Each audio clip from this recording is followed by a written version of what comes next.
সম্পর্কে একটা হাদিসে এসেছে এবং সৌদি উলামায়ে কেরামদের ফতোয়া, সেটা আপনাদেরকে আমি শোনাচ্ছি।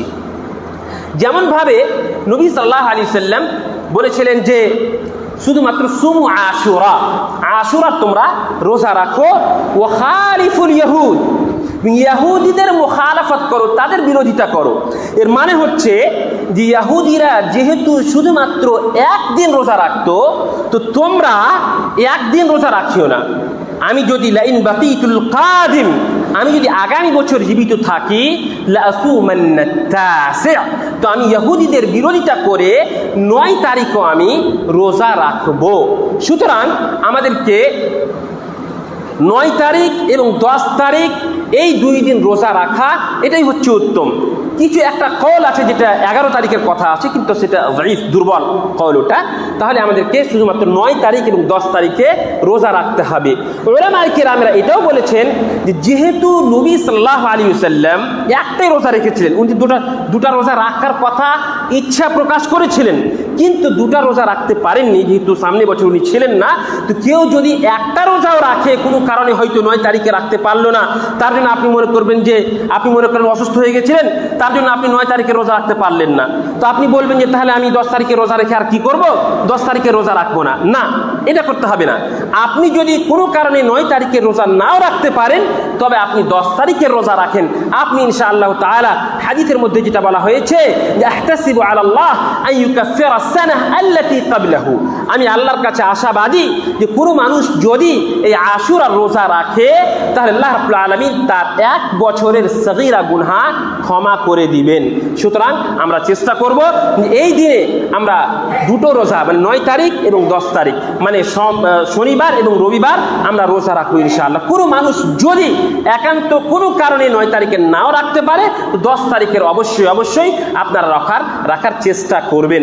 আর এই দিনে যে সমস্ত বিদআত হচ্ছে, যেগুলো খোরাফাত হচ্ছে, সেটা তাজিয়া হোক তাও, অথবা নবী সাল্লাল্লাহু, অনেকগুলো মানুষ আছে দেখতে পাবেন যারা মক্কা মদিনা গেছে আর নবী সাল্লাল্লাহু আলাইহি ওয়াসাল্লামের কাছে ডাইরেক্ট গিয়ে তারা দোয়া চাইছে, এটা হোক তাও, অথবা বিশেষ কোনো আকীদা পোষণ করা যে আজকে যদি ভালো খাওয়া দাওয়া করি, অথবা স্ত্রীকে ভালো খাওয়া দাওয়া করাই, ছেলে মেয়েদেরকে ভালো খাওয়া দাওয়া দিই, তাহলে সারা বছর আমাদের ভালো পার হবে।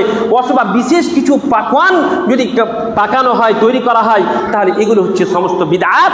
আর বিদআতের দিনের ভিতরে কোনো জায়গা নেই। সুতরাং আমরা যেহেতু আহলে হাদিস এবং আমরা বিদআত থেকে অনেক দূরে থাকার চেষ্টা করি, এই জন্য আমাদেরকে বিদআত থেকে দূরে সরে থাকতে হবে এবং সুনাসুনি ইবাদত থেকে আমাদেরকে বাঁচতে হবে। সুনাসুনি ইবাদত করা যাবে না। আল আসলু ফিল ইবাদাতি আল হুরমাতু অথবা আল মানউ, ইবাদতের আসল হচ্ছে যে মানা।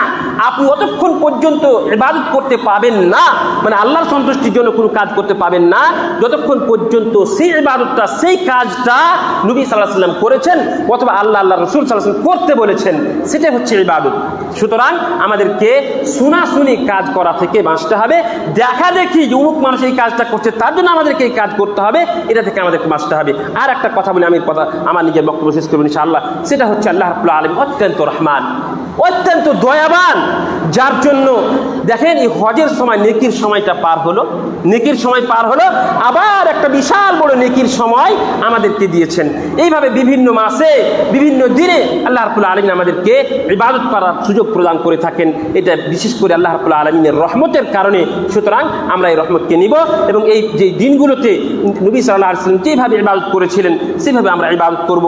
যে দিনে নবী সাল্লাল্লাহু আলাইহি ওয়াসাল্লাম বিশেষ করে সিয়াম পালন করার কথা বলেছেন, সেই দিন আমরা সিয়াম পালন করব এবং সমস্ত প্রকার বিদআত থেকে আমরা বাঁচার চেষ্টা করব ইনশাআল্লাহ তাআলা। আল্লাহ রাব্বুল আলামিনের কাছে দোয়া করি আল্লাহ রাব্বুল আলামিন আমাদের সকলকেই এই 9 তারিখের এবং 10 তারিখের রোজা রাখা এবং সমস্ত প্রকার বিদআত ও খরাফাত থেকে দূরে থাকার তৌফিক প্রদান করেন, আমিন। আল্লাহ রাব্বুল আলামিন আমাদের সকলকেই কোরআন এবং হাদিসকে এবং নবী সাল্লাল্লাহু আলাইহি ওয়াসাল্লামের জীবনীকে আমাদের জীবনে সম্পূর্ণরূপে বাস্তবায়ন করার তৌফিক প্রদান করেন, আমিন।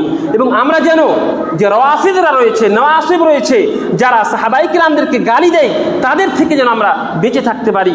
তাদেরকে যারা গালি দেয় তাদের রাওয়াফিজ থেকে, রাওয়াফিজের আকীদা থেকে এবং শিয়াদের আকীদা থেকে যেন আমরা বাঁচতে পারি, তার আল্লাহ তাআলা আমাদেরকে তৌফিক প্রদান করেন এবং আমরা প্রকৃতভাবে মুমিন হতে পারি, মুসলমান হতে পারি, তার তৌফিক প্রদান করেন, আমিন। ওয়া আখিরু দাওয়ানা আলহামদুলিল্লাহি রাব্বিল আলামিন ওয়া সাল্লাল্লাহু আলা নাবিয়িনা মুহাম্মদ ওয়া আসসালামু আলাইকুম ওয়া রাহমাতুল্লাহি ওয়া বারাকাতুহু।